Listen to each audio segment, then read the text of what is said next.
Hey everyone, welcome back to Rob's Car World. Today's top pick is a 1962 Chevy II. Found this car on Facebook Marketplace. I fall in love very easily, and this car has my eyes as far as something I would like to own. Let's go check this car out. It's out in Long Island, out in Patchogue, Long Island, about 2.5 hours away from where I live right now, but it's cold, so I probably won't go out and look at it. What it looks to be a very original type car, but I'm thinking it was repainted or restored along the way. Of course, the paint is just way too glossy for a 1962 GM paint job.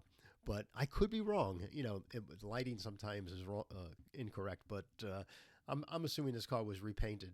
This 1962 Chevy Nova was the first generation of the Chevy II Nova, and it ran from 1962 all the way to 1979, and also 85 to 88 as well. But this car here was one of the first cars that were built with the subframe in the front being bolted to the rear for Chevrolet. Trying to copy the design of the Falcon at the time. And it's really interesting that Claire McKitchen was the designer of this car. He actually penned this car, and he also worked on the Corvette as well. And he's quoted here on Wikipedia saying that when it was come time to design this car, the orders were nothing fancy. This is going to be a plain Jane design. Let's not overthink any engineering. Let's not overthink any design work. Let's just get a 2-door, 4-door wagon and a convertible out there, and let's get into this segment that appears to be a growing segment for the industry at the time in 1962. So he did just that. Again, this gentleman, Claire McKitchen, he designed and helped. He designed and penned this car, the Chevy Nomad concept car, and he is in the Hall of Fame at the Corvette Museum as well. So he designed this car, and this car ran for a very, very long time, as we know. So getting back to this particular model, if we look at the photos, he doesn't write too much about it other than it drives well. He might be a flipper, somebody that picked up this car recently. It may not be his for a very long time, and sometimes I get that feeling from folks. He's a Facebook person since 2009, which is a good thing. So the photos is nothing really to critique other than this is a very base type car.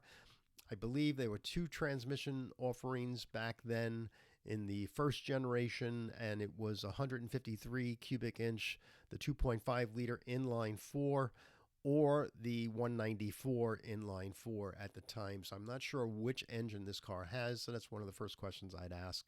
But everything looks very original. The bumpers look great and straight. All the badging here and the chrome work looks beautiful. I'm not seeing any dings or dents.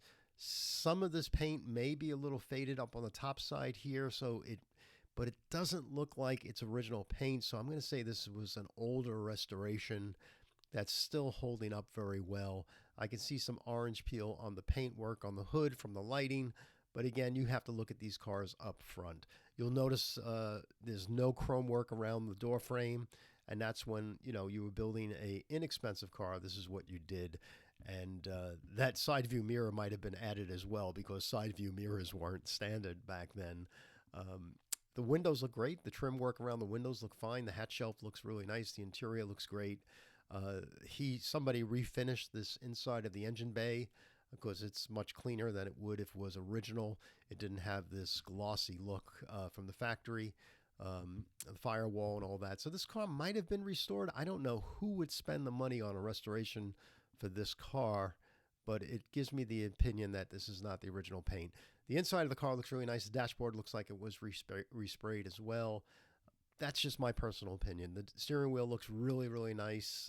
Original steering wheel, and the 3-speed on the column. Putting gauges underneath the dashboard was something we did back then because it was all idiot lights. There's your beautiful box here, glove box.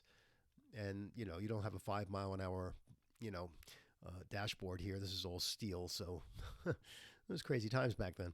Anyway, this car looks nice. The door frame here. Yeah, it definitely was repainted. He's missing the rubber grommet here.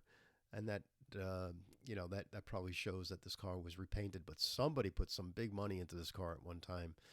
I would be leery for any body work or plastic work on the car.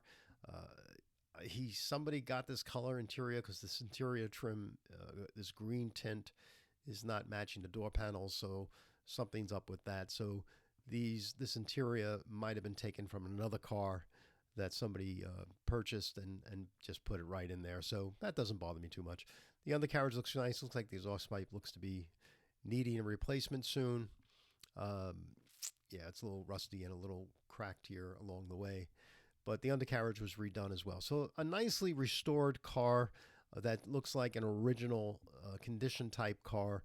I would be checking out for any type of plastic on the lower quarter panels and also door frames. Make sure this wasn't a cover-up job. But overall, I'm liking what I'm seeing. And again, getting back to the price on this car, many people would look at this car and say, you know, Rob, $12,250 is a lot of money, but it's a $5,000 car. It might be worth $10,000, and that's why I would definitely go check it out if this was something I liked as much as I enjoy these cars. Again, if the person was the original owner of the car, it would have much more pedigree.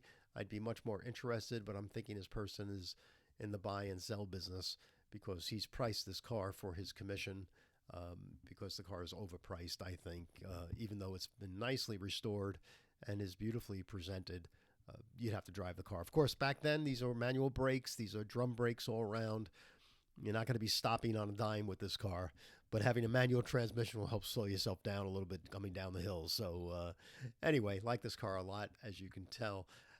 If you're not a subscriber to Rob's Car World, please subscribe. We got 471 subscribers. We're looking to get to the magic 500 soon, so we can do a live Q&A and get to know me a little better and ask questions about the car industry. Thanks very much for my patron supporters out there.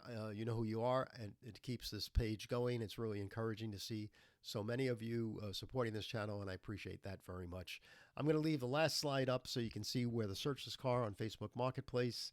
Let me get that slide for you. And there it is. So search Facebook Marketplace, New York. It's out in Long Island. Or just search 1962 Chevy II, and this car will come popping at you. Thanks very much for joining me tonight, and we'll see you here.